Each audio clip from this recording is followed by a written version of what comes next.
dealt with that. They're going to be turning it off. Yeah. As we are looking at our marquee players right here. And for Nodirbek, I wanted to say his loss in the Blitz, I think for him especially, he prides himself on being a great blitzer. Yep. Oh my goodness, and we have a Scandinavian. It's not often rare we bird. see this one, and it's the Queen D6 variation. After D4 is it Knight F6, and this is the big question. After Knight F3, is he going to go for A6 or C6? But instead, Knight comes out to C6. Now this is a very, very, very rare continuation. Knight to C6. But then you just drop your Queen back to D8, and you breathe a sigh of relief. Well, let's say I can go Bishop F4. And that's going to be met by the D5. Exactly. And sort of like after all of that toing and froing, what have you accomplished as black?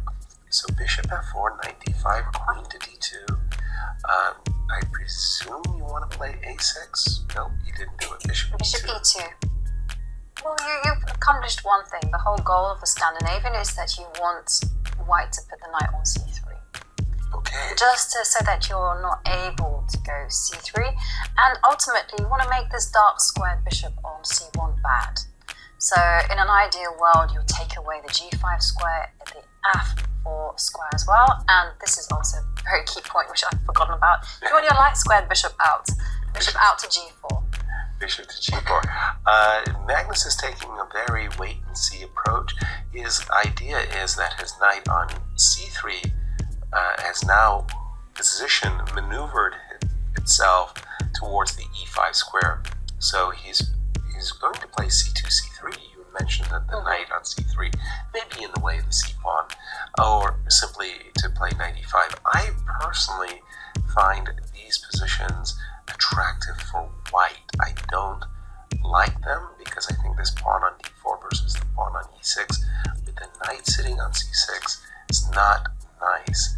So I like white. I like to play H3 and I like to play bishop to F4 and just to eyeball this pawn. That's true, but once the bishop gets to F4, you often go knight to D5 and you say, where are you going to go? H2. H2. Bishop back to H2. I like the London system where you eyeball the pawn on C7 and your bishop is a trusted guard to your king's palace. Bishop F4 on the board. I think that Magnus will be pleased with the outcome of the opening. I think he's got a little bit of a nibble here. Clock times? Well, both players, they're around the 4-minute mark. We see Abdusattorov there with the black pieces, 4 minutes and 15 seconds, and Magnus Carlsen just over 4 minutes. G3. Bishop G3. Okay.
a lovely move actually, because it forces the white queen to move away, and there's no longer any pin against the queen.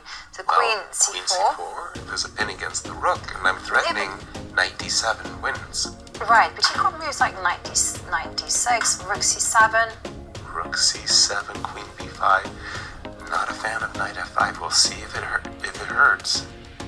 Queen d6, queen e8 check. He's overlooked something. Oh no! He's overlooked queen f8. And now trade queen you to can rook take c5. on f7. He's blundered. He's blundered it. And now Magnus is Magnus, winning. just like that, he is winning. The queen h8 is in the air. The black king was a is in blunder. serious trouble, and Nodirbek 42 seconds on the clock. Queen steps up to d4. Is h5. h5 looks absolutely just caging in the black king. 40 seconds for Abdusattorov. The threat is on the obvious checkmate. There's no way out. You've got to play g5. You don't like it, but you've got to stop queen h8 mate. You've got to do it. And just to update you on some of the results, Arjun Erigaisi has defeated Kirill Shevchenko. So that's 2 in a row for Arjun Erigaisi. Congratulations. And Well, he's reaching for the g pawn, g6. you did it with 10 seconds. Yes. Very, very, very nervous. 18 seconds, and the black E5 king check. is in the firing line. Knight Knight e5 e5 check. Where are you going with the king? King Got it. f6. Go to f6 because king g7 invites queen g6 check. The simple and very powerful move, rook e1. I love this move. Threatening queen g6. Queen g6, queen h8. Ooh, he did it with not so much time on his clock. 3 seconds on the clock and there you see the players just blitzing out the moves. Absolutely. Knight g3, but the black king cannot survive when the queen and knight are sniffing around. Queen g6 check. He's missed it. He's missed it. Queen takes f5 check. And there was also He blundered his. Oh, Magnus blundered his. God! What the heck did Magnus just do? He blundered his queen. Oh, what a shock. Hold on, just look, check this out. Both players have, knight takes f1 was a terrible move. Queen g6 check